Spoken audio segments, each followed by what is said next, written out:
Welcome to the Directing Animation Livecast with Scott Weiser. Now that I'm done directing the development and first episode of the second series at Spacestation Animation, I'm joining up with Steamroller Animation to push the boundaries of the art form.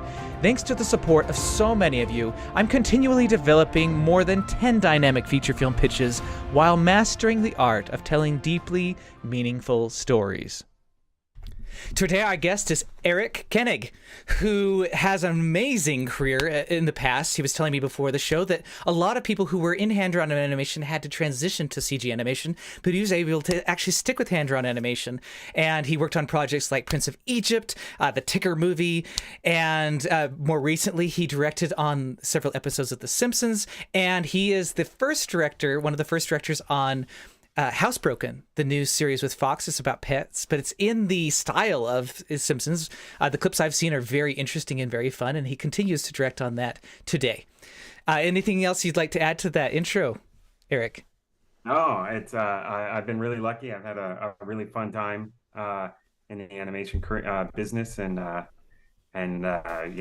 just, like I said, feel really lucky to be doing it. It's a wonderful business filled with lots of silly, goofy nerds, and we all get to play together and make cartoons. Isn't that true? Isn't that true? Yeah, and you have a poster of a film that I've never heard of on the back of your on your wall. So yeah, I'm a big Republic cereal. This is a Republic cereal, but obviously Indiana Jones fan. So I deep dived into Indiana Jones and learned about the history and then the Republic serials and all that kind of stuff. And so I was able to get some original posters, which I love to collect. yeah, that's wonderful. That's wonderful. So you wanted to focus mostly today on HouseBroken. I'd like to just kind of hear a lot of that production. You know, a TV is very different than a feature film, where a feature film you have one director often, or you have two directors and they co-direct. But on TV, it sounds like it's a lot different. So let's jump into it. Yeah, well, I mean, I think the big difference is just the speed of the production. I've worked on both films and television, and obviously with a TV show, you have to go much faster. And it's a mixed bag, because sometimes whenever on a film and everything is so slow and precious, an average animator on a film ends up animating about a minute of the film by the time they're done, if they stay on for the movie for the whole production. Yeah.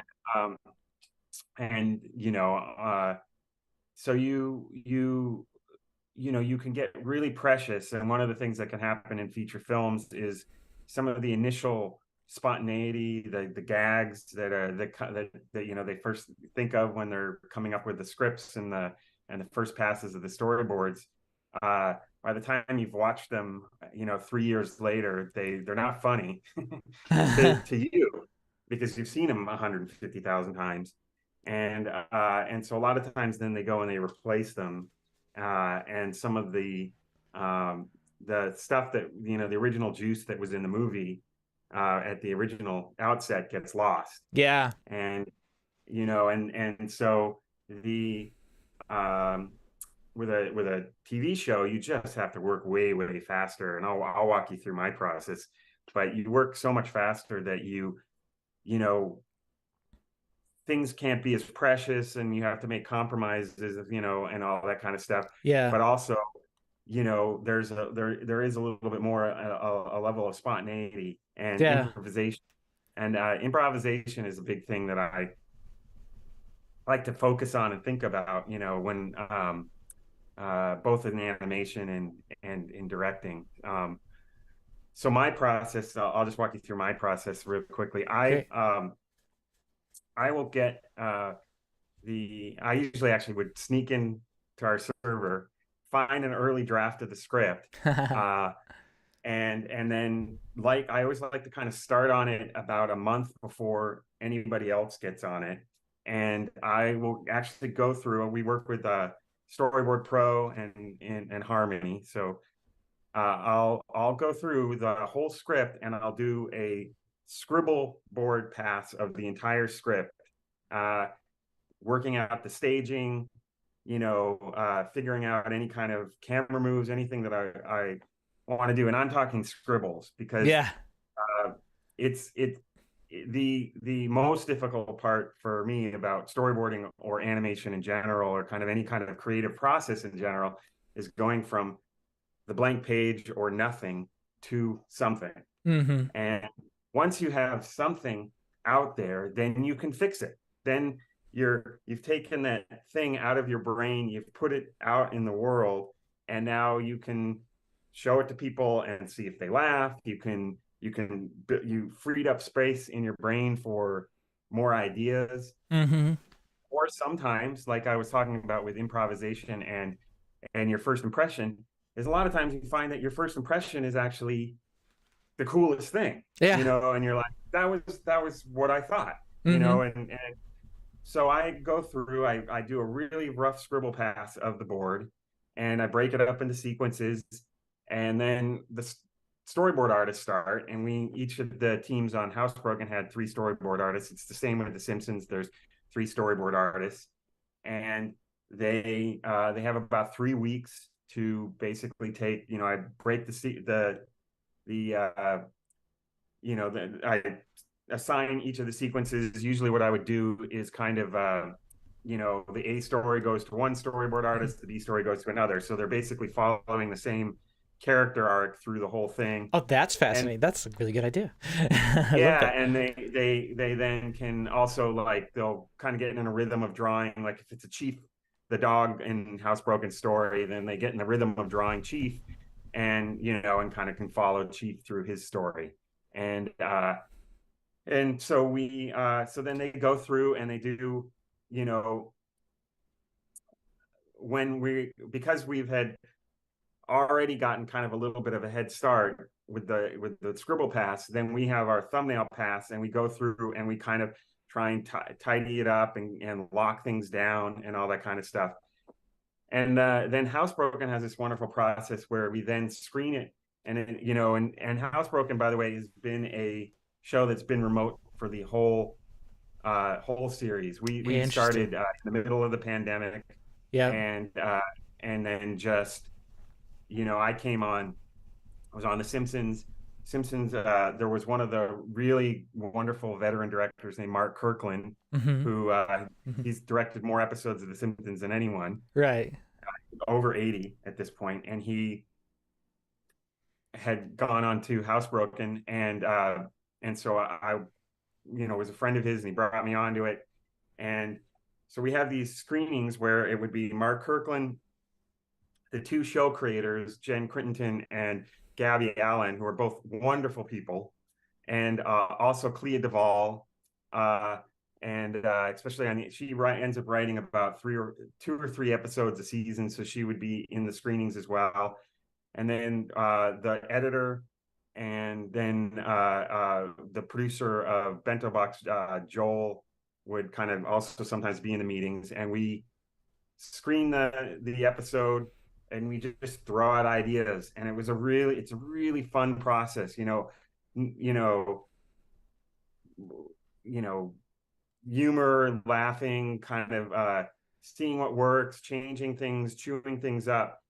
And again, kind of the fun of working rough at the beginning is that it's easy to change things.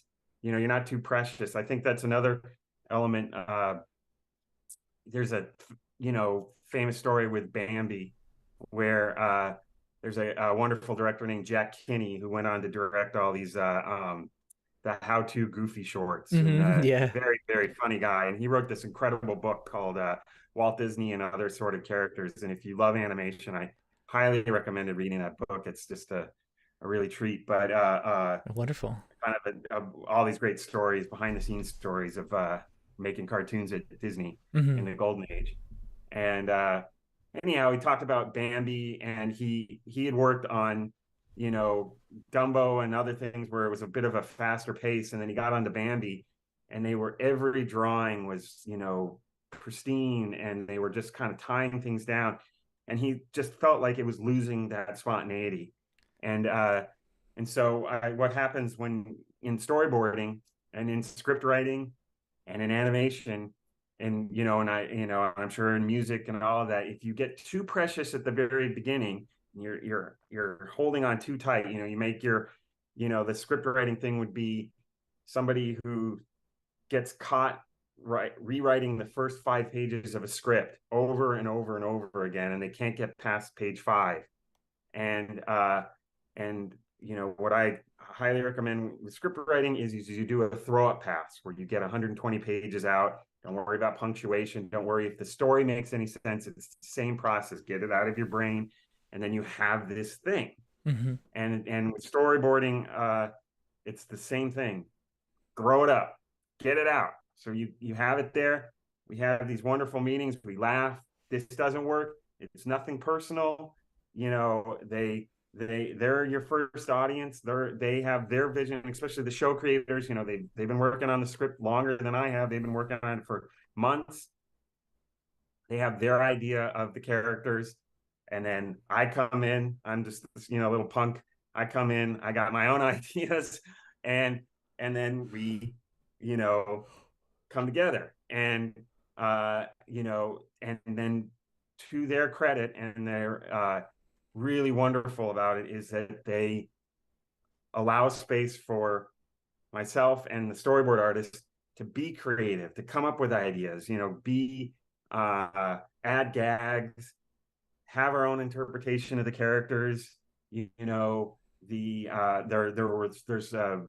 one of the episodes I directed this year is called Who's Nocturnal, and there was this little montage of kind of a spoof of Starsky and Hutch, where the little 1970s cop show, and the script just said, a crime montage. Literally, it just said that, and then we got to completely write it and come up with all the little gags and all that kind of stuff, and we pitched it, and they loved it, and now it's like this cool little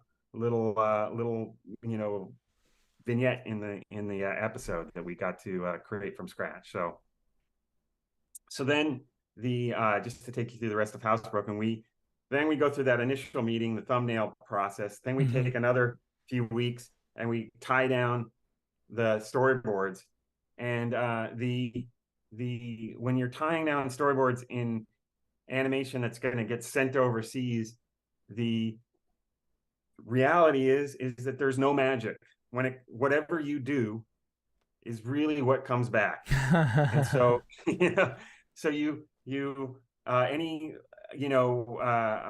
always use this idea, and all creative art, animation, filmmaking is an energy game.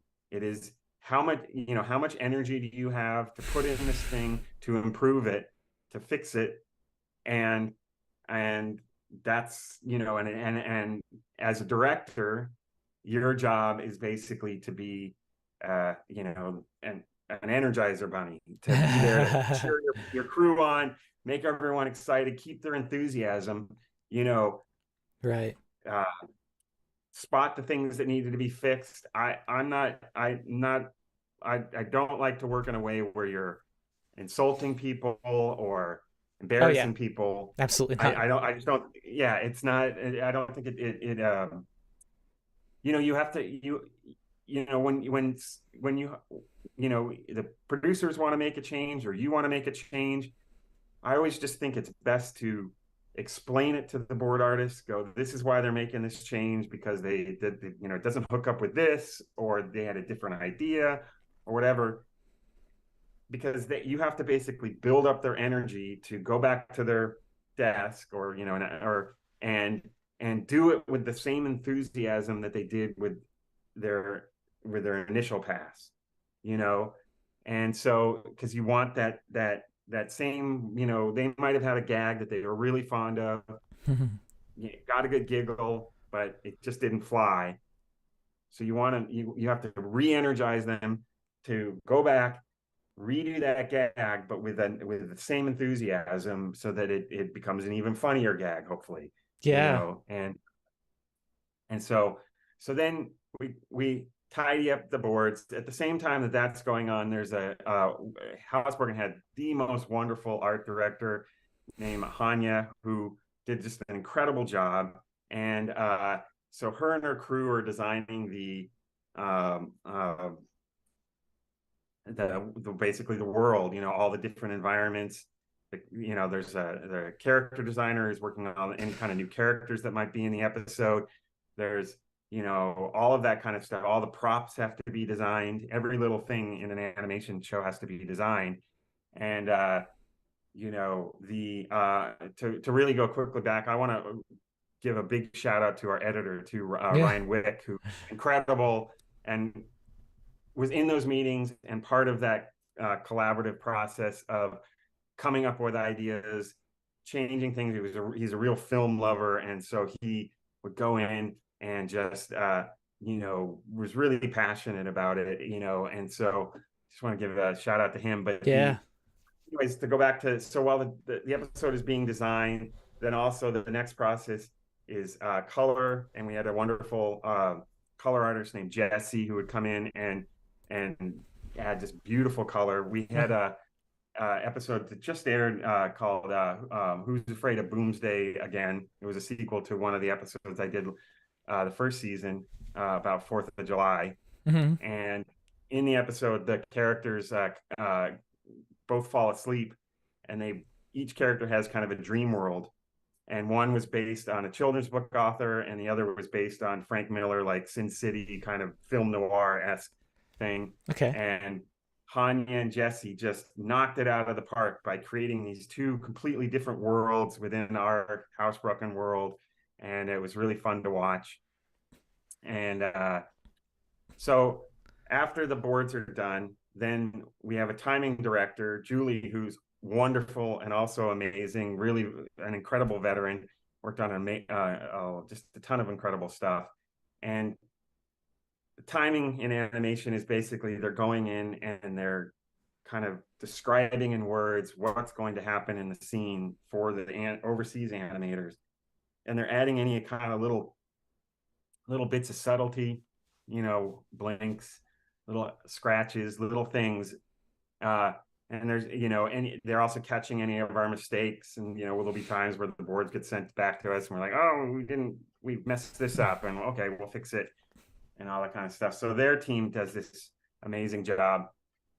And then we have a post-production team led by this wonderful woman named Leslie, another big shout out to Leslie and her gang, because the post-production people, or I mean the production people, have this kind of slavish job. I would hear through the grapevine that they were up till 4 a.m. because they have to ship everything, they have to prep everything, get it sent overseas, work with the overseas people, and they deserve just a parade for the amount of work that these guys were doing. That's awesome. And so then and I guess you have a fan here named Robert Downey who thinks that episode was stunning.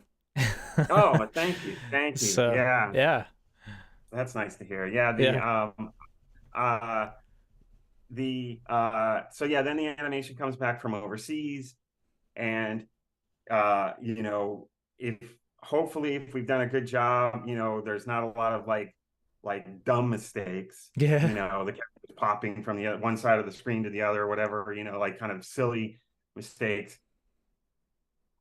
The goal is to just not have as many dumb mistakes as possible, because then a retake director can come on, and they have another like 2 or 3 months where the writers can kind of look at the episode, rewrite the script, think of new gags. That gag didn't work, we'll come up with something funnier.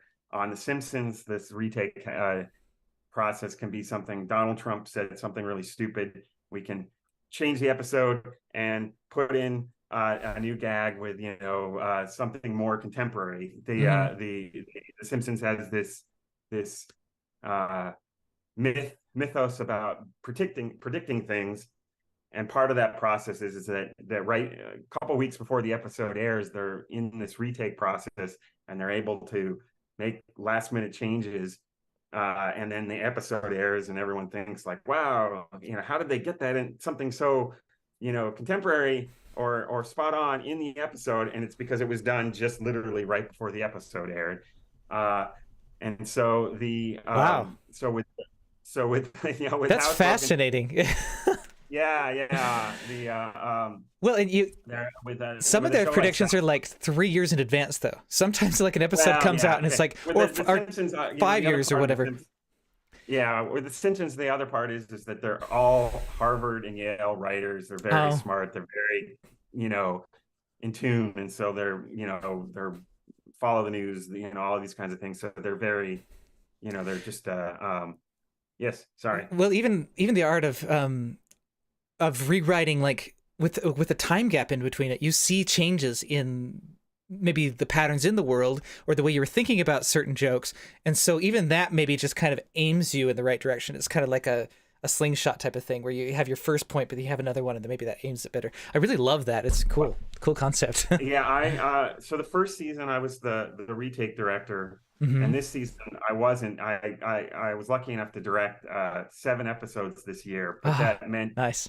the retake director started while I was still directing on the fifth episode and so because they overlap, and so for me it was this interesting process of watching them polish up the episodes. And what I really loved was when they would do something and it was like, oh, that's so obvious that they fixed the staging thing, or they simplified a gag, and it was like right in front of me and I didn't get it. And kudos to them that they fixed it, and I'm so glad they did. And you know and I'm and then I would it was really fun to watch. It's also an interesting process to go.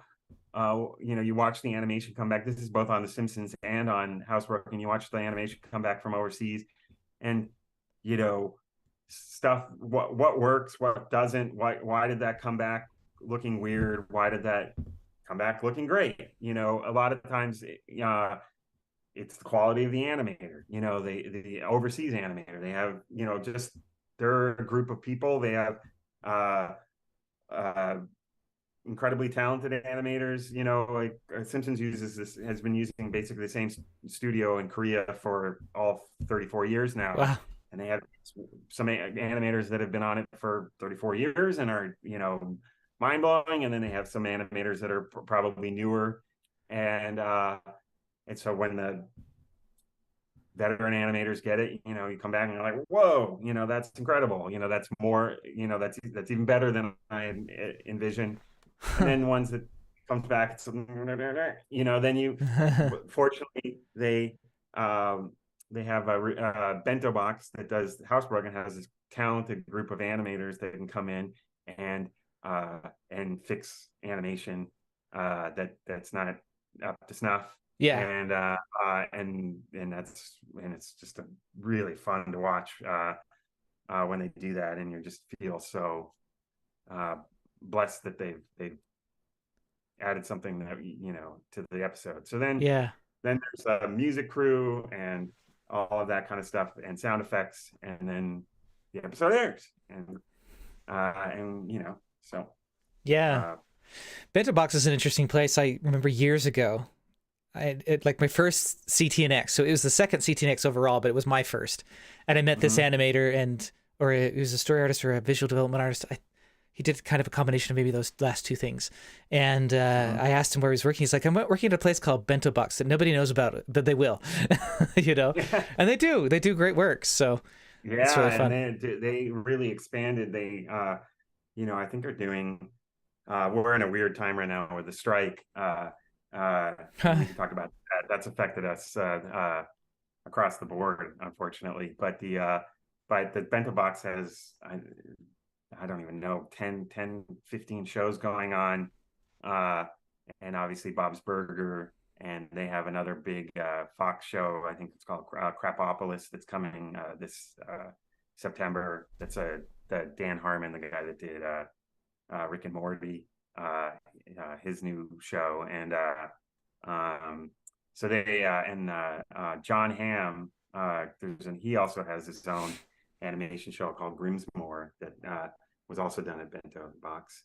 Hmm. And so they're doing a lot of incredible stuff. I had a wonderful time working. It was the first time I'd worked Bento Box, and I had a great time. Yeah. I didn't have the full experience because we were like I said, we did the whole thing remote, and we can talk about that real quick. Anyone that's working in animation now probably is working remote. Most of the studios, I am. shut down. Yeah, Yeah. we all the Simpsons. I was still on the Simpsons right when the pandemic hit. The and it took 4 days. Everyone take your computer home. They the IT wizards on the Simpsons figured out a server system that worked, and we kept on going. And in the meantime, I had a baby, and I am in a lot of ways so grateful. It's a weird flip side of the pandemic is I've Yeah. gotten to spend so much more time with my wife and my kid that I would never have gotten to. Yeah. And Yeah. and so I personally actually probably like working remote better than working in the office, but you do just the part that you miss is just the camaraderie, the hanging out in the Yeah. kitchen, and all that kind of stuff. Absolutely. The Simpsons is a different show because it's when the Simpsons first started, everyone was really young. I've only been on I was on the Simpsons. I started on the movie, and that's 17 years ago, which is weird to think, but I started on the movie, and by that and in Simpsons terms, I'm a young upstart at the Simpsons because there's some people that really have been on there for the whole 30 years. And when it started, it was a bunch of young kids right out of school, or this is their first animation job, and they were silly and they were excited. The show blew up like nothing has ever blown up before, and Yeah. they hung out together. They had bowling nights and all sorts of fun stuff. By the time I got on the show, on the movie, we were working 7 days a week. It was the craziest thing ever. It was this real grind to make it through the movie. But then when I went onto the show, everyone was at that point was having kids and and all that kind of stuff. So the social life of the Simpsons is kind of mellowed out as everyone's gotten older, and so the working remote, I think at this point everyone on the Simpsons was like, we're fine. We can stay at home, and then with HouseBroken, it's kind of a similar age group of people who think is generally happy to stay at home. The other benefit I was really fun on HouseBroken was we had one artist that was in Ohio and Toronto and in Thailand, Mm-hmm. and I we worked around the time differences, but I Mm-hmm. got to take advantage of these three incredible storyboard artists, and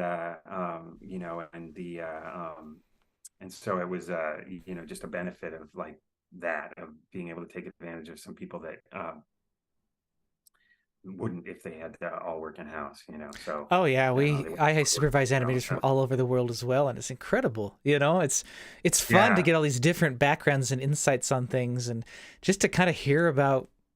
I can have a conversation at any point. Well, that's not true because we only overlap an hour or two, but we still find ways to learn about each other and the different cultures, and also to give this somebody an opportunity that we have a Bulgarian living in France, and yeah. yeah, just like hearing I don't his know. story and how he got to France and why he stays in France, and and that he gets to work for a company in the U.S. and he does fantastic, awesome work. So it's wonderful.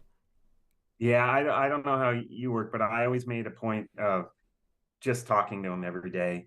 I could have sent him an IM and go, "Oh, can you fix their Chief's nose? It looks funky," or whatever. But I would call and just, "How you doing? What's going on?" Yeah. Especially during the heat of the pandemic. People were some of the crew were single, and it's extra isolating, and so I Mm-hmm.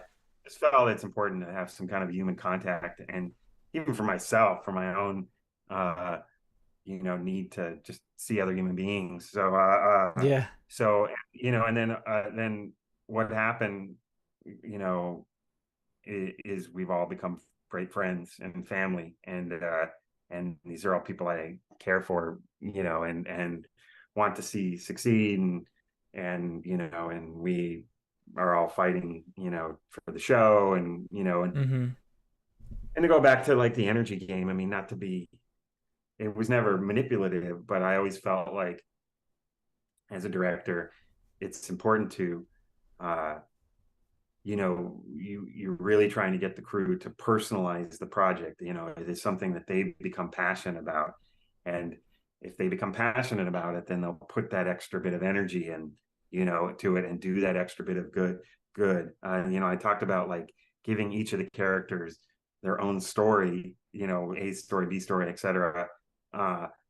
Because then they personalize it, and they're on that character's journey for that episode, and they want to see it look great. And so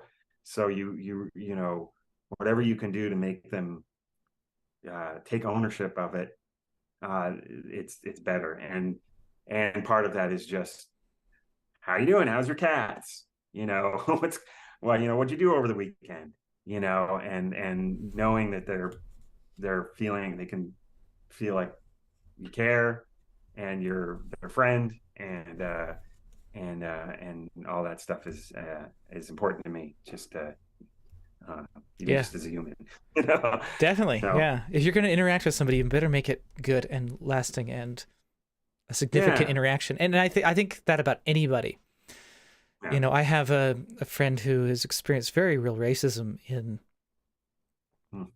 in Hollywood in particular, and in life. And we have long discussions and about like what can be done about it. And the more I think about it, the more I'm like, you really have to, like, when you meet somebody or see somebody, you have to like completely suspend your first reaction and just give that person a chance. One of my best friends, when I first met him, I thought I would never want to be friends with him, and yet now he's That's one of my always best fun. friends. So there's got to be, because the problem isn't just racism, it's prejudice. Like, we just prejudge everybody, right? And so there's got to be some time and space to really get to know somebody and make an interaction with somebody special, even if it's somebody in the line at the grocery store, or Right. No. yeah, Yeah. My grandma was always really good at striking up conversations with anybody and everyone. I always like admired that. And of course, like nowadays with the pandemic and everything, we as a, just everybody just shut down a little bit, and a little it's, bit, yeah. or a lot. And I mean, I remember walking, the first year you'd walk down the street, somebody'd be walking on towards you on the sidewalk, you cross the other side of the sidewalk, and all that kind of stuff. And now we have to shed that, and you still have those like moments, where was I was at I don't know, somewhere where we were in a big crowded room, and you're just like, oh, whoa, Yeah. like this is nuts, So I feel lucky for my daughter. She's not going to remember it, Yeah. hopefully not, but there isn't another one. And she's going to have her own shit that she's going to have to deal with. Excuse my French, like global warming or whatever, that she's going to have to that scares me about her future. But with, as far as the pandemic, it's going to be this distant memory. I feel terrible for kids who are 7 or 8 years old, because I feel like they're gonna have some scars that are gonna take a while to heal from it. And Yeah, that's very true. so That's very yeah. true. Yeah, and lots of stories and conversations will be written to that point, So Yeah. hopefully we can, I think in some ways a storyteller is a healer in a way, like a shaman, So we're Yeah. trying to take things from reality and weave them together in a way that is healing to people. So, yeah, it's a good challenge for Funny, us. when I went back after HouseBroken, I've been back on The Simpsons, um, and one of the episodes I worked on was with this wonderful director, Gabe DiFrancesco, who did an episode where they replaced the pandemic with caterpillars, and and Springfield gets swarmed by caterpillars, and it's a wonderful episode and a really wonderful way to kind of spoof the pandemic and remote learning and all this good stuff. If you get a chance, it turned out great. So kudos to him. Yeah. Also, what was the name of that episode in particular? What is it? I think it's hungry caterpillars. Okay. Uh, Interesting. yeah, I think that's Yeah, what it is. it's But fun.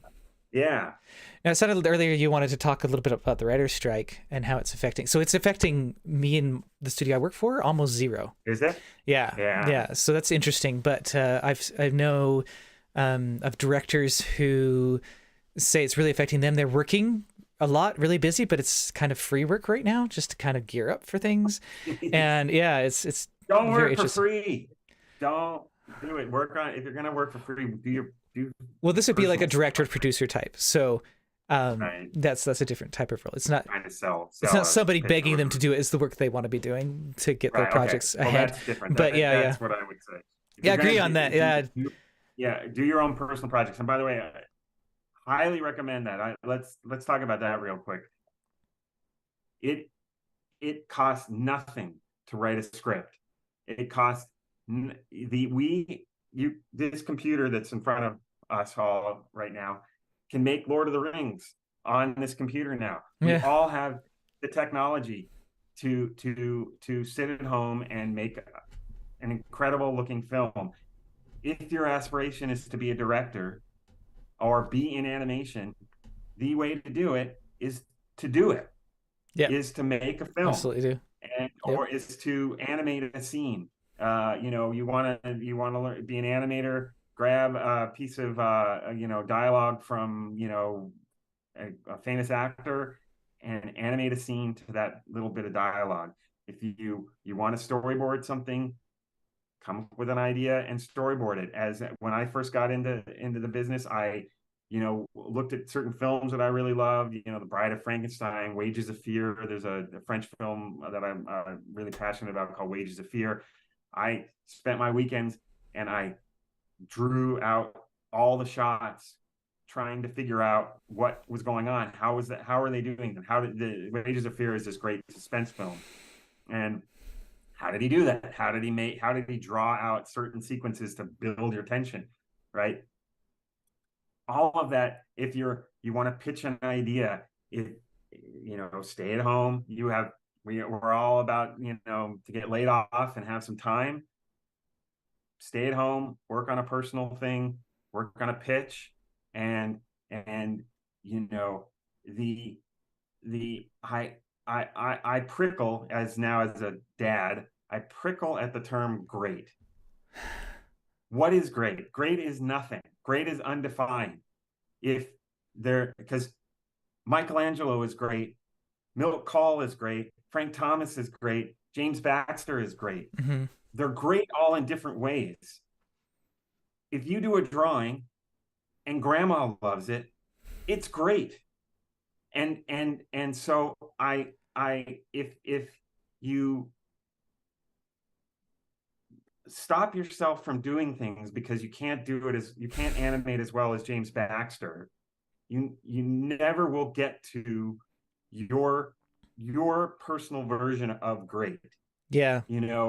And the joy that you get from creating something. Yeah. And so I think I'm hoping with my daughter's 2, so it's a little early for this speech for her, but eventually just trying to go, if you want to play sports, don't worry about you're not competing with professionals. You can look at them, you can admire them, you can study how they do things. But if you wake up in the morning and you kick the ball farther than you did the day before, then that's the success. Yeah. And if you're animating something and the first scene looks is the second scene is better than the first scene, then you succeeded.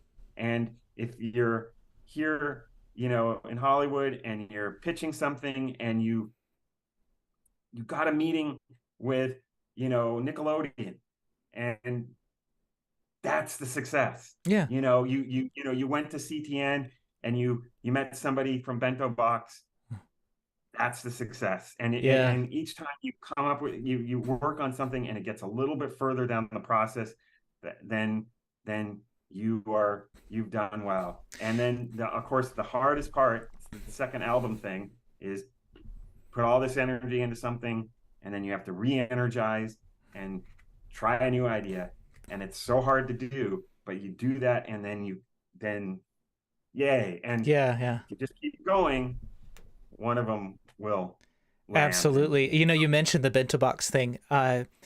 If you don't cherish each little win, you might not see the nugget of goodness that is in it. For example, yeah, that bento box friend, his mentor became one of my best friends. So I met his mentor through him. Well, kind of. He was there. He was there as part of the situation, right? So, his experience of getting that job at Bento Box helped me see like the value that his mentor brought to a lot of people. And so I just started engaging with his mentor a lot. And this mentor became one of my best friends. He's one of the reasons I did the Livecast. I've had him on the Livecast, Chris Oatley, Disney character designer, but now he's one of the best educators I've ever met in the art space. And another thing that I really liked that you said was, just like the whole thing you just said. My good friend Brian McDonald said, I think in his book Invisible Ink, he said, in order to become great at this, you have to be willing to be bad at it for a long time. Which means like you enjoy being bad at it for a long time. You're like, I just enjoy the process of what step by step improving, and he it's great. well, and you know, and animation, I am stand by that. I feel like animation is the ultimate art form. It is the art form that encapsulates music, dance, theater. It incorporates the whole thing I into agree. one art form. You know, Yeah. I goddamn it. But there is something in it for everyone. And you know, I had friends who loved to draw. You know, they would go to Life Drawing every day. They were real passionate about, you know, that, and you know, go to the zoo. They, whatever it is, they're really into the drawing. For me, I always like kind of the storytelling, and I Yeah. like working with people. You Same know, here. I like the directing part of it. I Hmm. like the working with people, but I like the storytelling and the drawing. You know, it's a challenge for me. You know, it's not, and so, but it is the ends to the mean to tell a story. And so I found when I was younger, I needed to focus on the energy that I had to telling a story to basically get me through, drag me through, draw, figuring out how to draw, Yeah. and developing that skill. That's how I am And too. Yeah, I have 3 passion projects up here, personal projects, these mhm, books, and a short film, and a pitch now that's being voted for in the Angel Studios Guild, and just lots of different things. So, but yeah, for me, like somebody told, who was it? I think it was Bill Joyce, who's like, if you're like me, you're drawing all the time. I'm like, I'm really not. Like, I have to have the storytelling little machine to get me drawing, right, to like kind of force yeah, me into the process of drawing. Where some people, their personal project really is just life drawing. They love going to that life drawing press. That's their personal project, and that's okay. You know, yeah, everybody's a little bit different. Like you said, it's just the art of like engaging what you have in front of you and improving each day, each moment, just improving just a little bit at yeah, a time. Yeah. yeah, and listen to yourself, and you know, but yeah, to go back to the strike, yeah, we're the Simpsons is you know, has a number of scripts, and we're running out of work, so it's going to shut down. Bento Box is shutting down. I think the studios that have the writers that are working in the animation guild, so that's can keep going. Uh, and so that's usually like Nickelodeon shows, and that's a whole weird, and I don't even quite understand it, but there's a difference between the writers that are in the writers guild versus the writers that are in the animation guild. Yeah. And from I heard that it has something to do with really it's the studio that gets to decide um, which is which, but I have no idea how that works. But anyhow, we you know, we're all here. We're all gonna, I started saving my money a few months ago because just in case. And so we're gonna have to suck it up and, and then just try and use the time productively, to Yeah. exercise and Yeah. uh, work That's on personal project and, you know, see friends. And I'm real passionate about traveling. Let me talk about that a little bit because uh, uh, there's the animator, the director, Brad Bird. He has a saying: "In order to make good shit, you need to eat well." yeah. And Oh, interesting. I yeah, and I love that saying because what it says to me is uh, uh, I think we started talking about this poster about Indiana Jones. I love Indiana Jones. It was a seminal part of my childhood. I saw it, when I was a kid, and all that stuff. But it wasn't just Indiana Jones. It was how did they make it? Then it went, how did they make Indiana Jones? Who was Steven Spielberg? Mm-hmm. Who was ILM? Who was George Lucas? Mm-hmm. Then it got to uh, what is Egypt? What is that history? Mm-hmm. I want to learn about that. Then for me, what it was, well, I want to go there. And I've been to Egypt now 3 times, and I've been to 74 countries. I'm real passionate about traveling and about learning history. And I, went, well, it's important for me I idolize, Indiana Jones as a character. Well, I want to be that kind of a human being. I want to be the kind of person that's travels and adventurous and is not afraid of things like that. Yeah, And that's cool. so I've had incredible experiences traveling all the world. I like to backpack and I don't make any plans, and I you know have gotten myself in the buses catching on fire. I missed a terrorist attack by an hour. I've gotten bruises and scrapes and all sorts of really fun stories, food poisoning, all sorts of crazy stuff go down.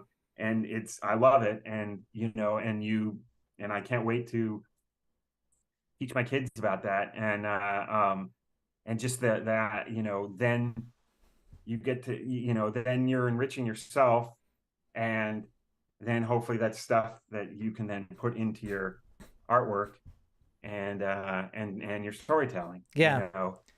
So Well, you actually naturally segued into the question I usually ask last, which is the get wiser moment, which is if my goal is to get the highest clarity of truth into a story, what approach would you recommend?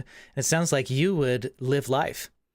yeah, Yeah. absolutely. Yeah. And I agree with that. It's you know and you absolutely get out, see the world, make mistakes, fall in love, break your heart, uh you know uh have kids, you know all of it. And Yeah. then really great storytelling is truth telling, Mm-hmm. and good humor is truth telling.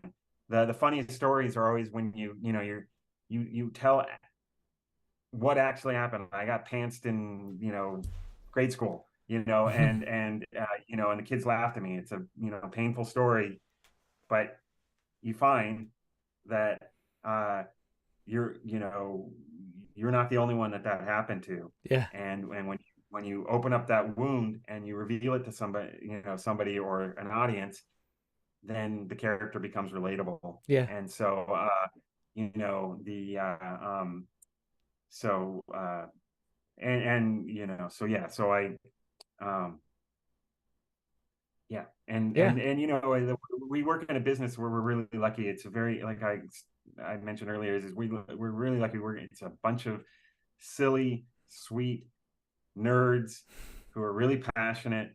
We do this weird thing. I remember, I want to do animation. What is that? It Yeah. took me a Yeah. while to even realize it was an actual job. Yeah. You know, My dad called then it the Pixar then thing. You'd be good at the Pixar thing. He didn't know it was yeah, called exactly. animation. Yeah. Yeah, and then So. I went to Cal Arts, and I met some. I was lucky. I was with a group of really talented people, but there was one guy I particularly like to call out, my friend Lou Romano, who Amazing. if you know him, he went on to Art Direct Incredibles and all sorts of stuff. Really talented guy, but total nerd. And we would, be really vulnerable with each other about being awkward and tell each other stories. Or we would stay up all night and talk about Star Wars. And it wasn't just talking about, nerdy stuff. It was analyzing how did the battle, blowing up the Death Star sequence actually work? Light versus dark, organic shape versus, metallic shape, all of that stuff to how left versus right, breaking it down. And and being in high school and having these thoughts and not being able to form them, and then finally meeting someone where we could talk about it and discuss it, and then it was like, oh my God, it was such a relief. Very cathartic. And then to get into a business where we now can implement that stuff, it's a pleasure, and I always just count my blessings. So me too. And we are actually just past time, and so it's time to end the show. But it was definitely worth going on that wonderful exploration with you. And thank you so much for being on the show. Is there somewhere you'd want some people to engage with your work? I know we have your Instagram down in the show notes. Facebook is probably the best place. I barely go on Instagram, but and then please watch HouseBroken. It's airing on Sunday nights at 9 p.m. Simpsons will come back later, I think in September or whatever, when the show started airing. But for now, there's still a number of episodes on Fox, and they're on Hulu. They're wonderful. I love the crew, and we've had so much fun making that show. So please check it out. Yes, thank you. And until next time, I hope we all get a little wiser. Wiser, audio version edited by Kira Horowitz, copyright Scott Weiser LLC 2022. Don't forget to subscribe on YouTube and ring that notification bell.